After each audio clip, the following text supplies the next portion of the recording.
And welcome back. We are hearing that Air Force One may be landing soon, so we'll keep our ear on that. And in the meantime, I'm joined now by Lee Banville, an associate professor of journalism at the University of Montana. We asked him to be a part of our political analysis session today.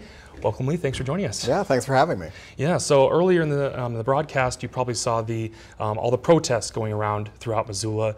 What does this kind of speak to in the light of, Missoula usually leans a little bit left. So why does President Trump choose Missoula to come on a visit here? So of course, I'm not a White House employee, but I'm going to tell you that probably this has a lot more to do with the market that Missoula serves in the broadcast arena. So it reaches all the way up to the Flathead and all the way down to Raleigh. And those are two counties that are really critical to the Republican turnout effort that they're trying to get this election. So it may have as much to do with getting people excited throughout western Montana as it does Missoula itself.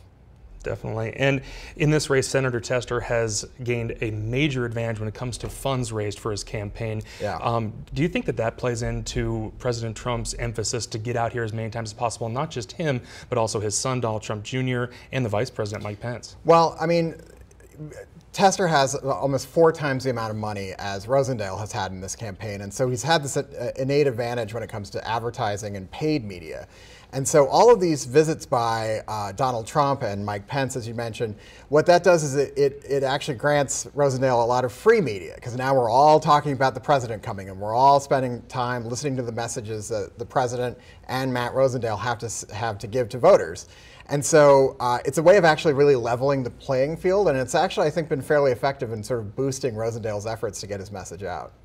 Yeah, and when you see these visits and the emphasis that is being put on that you alluded to, do you think that there are those voters that are kind of on the fence, or maybe were possibly thinking about voting for Tester that could be swayed by these kind of events? Maybe. I think this actually has a lot more to do with getting people to turn out to vote. Because at the end of the day, especially in an election like this where there is no president on the ticket, there's really only a couple of big name races, it's about getting your voters to turn up or to turn in their absentee ballot. And so these events, especially this one happening really on an election day. I mean, every day is an election day because we're mailing in ballots all the time. This gets people excited at a time when they can act on it right away. They can go out and they can turn in their ballot. Or as we saw the protesters down at Playfair, encouraging people to turn in those absentee ballots. They're all trying to use this event to get their voters out. Yeah, and in the last visit, especially the visit at Great Falls, the president really slammed Senator Tester over his vote and his vetting of U.S. Secretary Veterans Affairs, Ronnie Jackson, that he was trying to get in there. Do you think that anything like that comes up again here tonight, even though it's been a little while in the past? And what other national headlines might we hear about tonight? So both the president and Matt Rosendale are trying to nationalize this election. They're trying to make this about the bigger picture, the sort of national debates that we're hearing about when it comes to Brett Kavanaugh or the votes on the tax cuts. And so they're really trying to turn this into a national conversation.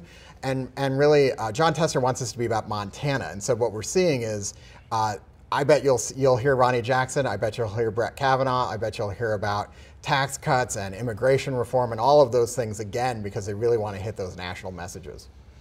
Yeah, and in those conversations, especially with the Jackson vetting, the president said he was really going to come after Senator Tester, and he seems to have really put all his cards out on the table here with all these visits to the state. And what do you think? Are you surprised by that? Well, I mean, I think that it sort of builds on itself, because not only do I really think that actually President Trump wants John Tester to lose, it's now become partly a campaign about the president, right? So if John Tester wins, there are going to be a lot of stories written about how, Donald Trump won Montana by 20 points, and he threw all this stuff against John Tester, and John Tester won.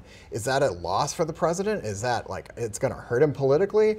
And they really don't want that story. So they're really throwing the kitchen sink at John Tester to try and make sure that he doesn't get reelected. But, will it work? Will actually all these rallies that get people to turn up at these events actually equal people going and casting a ballot for Matt Rosendale?